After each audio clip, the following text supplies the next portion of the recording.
Whenever issues come up concerning the tithe, a lot of people just throw tantrums and begin to curse and begin to speak words that try to attack personalities instead of looking at the critical issues in view. Man of God the other day said they shouldn't mind one man of God from the south who said that tithing is Old Testament. And he began to say that man of God needs prayer. He prays that the glory days come back when preachers will drop dead on the pulpit. Just because of mammon, just because of money, they want 10%. A man from southern part of this country is a man that is confused. In fact, we need to pray for him. Needs prayers. Who told you that tithe is Old Testament? I don't know where strangers came from that can see what Jesus said, and a mortal is still speaking. How I wish the days of glory will come back so that people will die on the pulpit as they are saying those kind of blasphemies.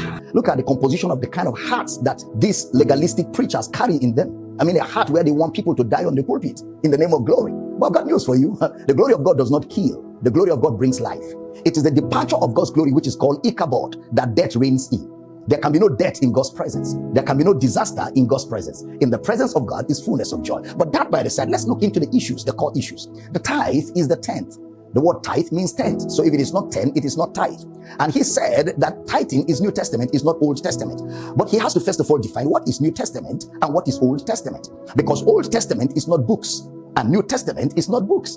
Because there is Old Testament in New Testament and there is New Testament in Old Testament. So Old Testament is not books. New Testament is not books. Old Testament is a relationship with God that is predicated on human performance. New Testament is a relationship with God that is predicated on the blood of Christ and the work of Christ. That's the difference. So you don't look at testaments by books. You look at them by the proper context of scriptural definition. Jesus said in Matthew chapter 26, this is the New Testament in my blood, which is shed for many for the remission of sins. So the New Testament is in the blood of Jesus. The New Testament is the work of Christ. The New Testament is the finished work of Christ. In Genesis, we have the New Testament in a promise. But in the death, burial, and resurrection, we have the New Testament fulfilled. A man that is born again is born as a result of the New Testament. So his life is patterned in the New Testament, not in some Old Testament, which is predicated on human performance and human efforts. And you know, the legalistic preachers actually always pride on their efforts, their ability, their morality, their strength, how much they love God, what they have done to prove to God that they are qualified. They are always bragging. It's always pride. The New Testament does not give room for personal aggrandizement. The New Testament, men sees. It's only Christ that is seen, and it's only Christ and his work that is prominent where the New Testament is concerned. Moreover, remember, when Abraham met Melchizedek, he got Melchizedek 10% from the spoil of war.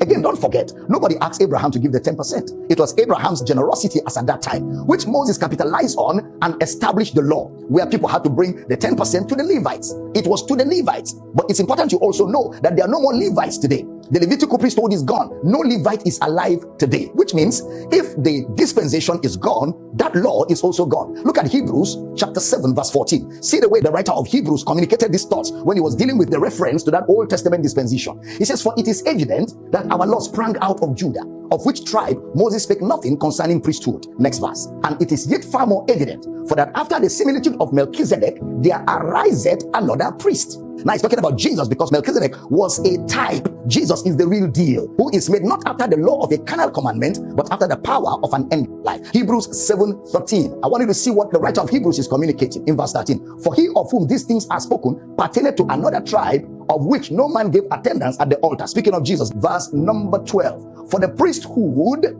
being changed, there is made of necessity a change also of the law. NLT. And if the priesthood is changed, the law must also be changed to permit it. So the priesthood is gone. All the Levites are gone. There's no more Levite today, which means there's no more 10% to be given to any Levite today. The tithe is gone.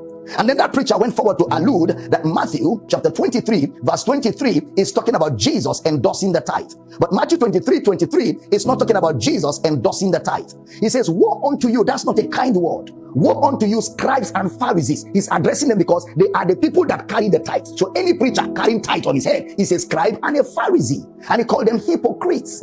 For you pay tithe of mint and anise and cumin, which means all the tithe was predicated on agricultural product, not money, agricultural product.